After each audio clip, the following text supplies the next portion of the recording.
আসসালামু আলাইকুম সবাইকে। সবাই কেমন আছেন? আজকের নতুন ব্লগে আপনাদের সবাইকে স্বাগতম। আজকে চলে আসছি আমি নবীনগর লঞ্চঘাটে। লঞ্চঘাটটা খুবই সুন্দর। তো লঞ্চঘাট দেখতে দেখতে হঠাৎ দূরে একটা হাসপাতাল আমার চোখে পড়লো। হাসপাতালটা দেখে আমার কৌতূহল হলো, তাই কাছ থেকে দেখতে যাওয়ার সিদ্ধান্ত নিলাম। এখন আমরা হাসপাতালের দিকে যাচ্ছি। যেতে যেতে মাঝখানে একটি ফেরিঘাট পার হতে হলো। এই পথ দিয়ে যাওয়ার অভিজ্ঞতাও বেশ ভালো লাগলো। এখন আমরা হাসপাতালের সামনে চলে আসছি। এখানে আবার টিকিট কেটে ভিতরে ঢুকতে হয়, তো এখান থেকে আমরা টিকিট কেটে ভিতরে ঢুকলাম।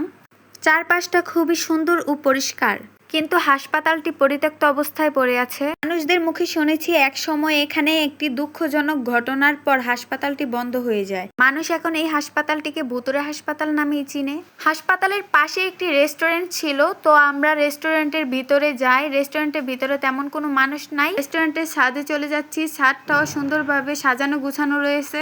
তো ছাদের মধ্যে যে মানুষগুলো দেখতে পাচ্ছেন, এই মানুষগুলো ব্যতীত অন্য কোনো মানুষ নাই এখানে। এই হাসপাতালের কারণে ভয়ে কোনো মানুষ এখানে আসতে চায় না, কিন্তু এখানকার পরিবেশটা এত সুন্দর।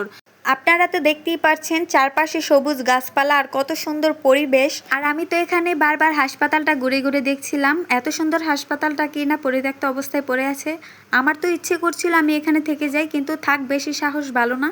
তো এখান থেকে আমরা একটা পিৎজা অর্ডার করি। এখানে অর্ডার করার পরেই বানিয়ে দেওয়া হয়। তারপর আমাদের পিৎজাটা চলে আসে। দেখেন দেখতে কতটা লোভনীয়। আর প্রত্যেকের জন্য একটা করে লাচ্ছি অর্ডার করি। আর এই পিৎজাটা খুবই মজা ছিল।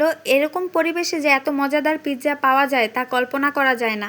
এদিকে আমার ছেলে লাচ্ছি খেতে ব্যস্ত, আর খেতে খেতে রাত হয়ে গেছে। আর বাহিরের পরিবেশটা এখন দেখেন, এখন অনেকটা ভয়ঙ্কর লাগছে। তো আমরা তাড়াতাড়ি চলে যাচ্ছি। আর রেস্টুরেন্টের ভিতরে দেখেন একটা মানুষও নাই, পুরাটা রেস্টুরেন্ট একদম ফাঁকা। তো এখানে বেশিক্ষণ থাকা ঠিক হবে না, তো আমরা এখন বাসার দিকে রওনা হচ্ছি। দেখতেই পাচ্ছেন এখানে একটা মানুষও নাই। আজকের ভিডিও এতটুকুই। সবাই ভালো থাকবেন, সুস্থ থাকবেন, ফলো করে পাশে থাকবেন। আল্লাহ হাফেজ।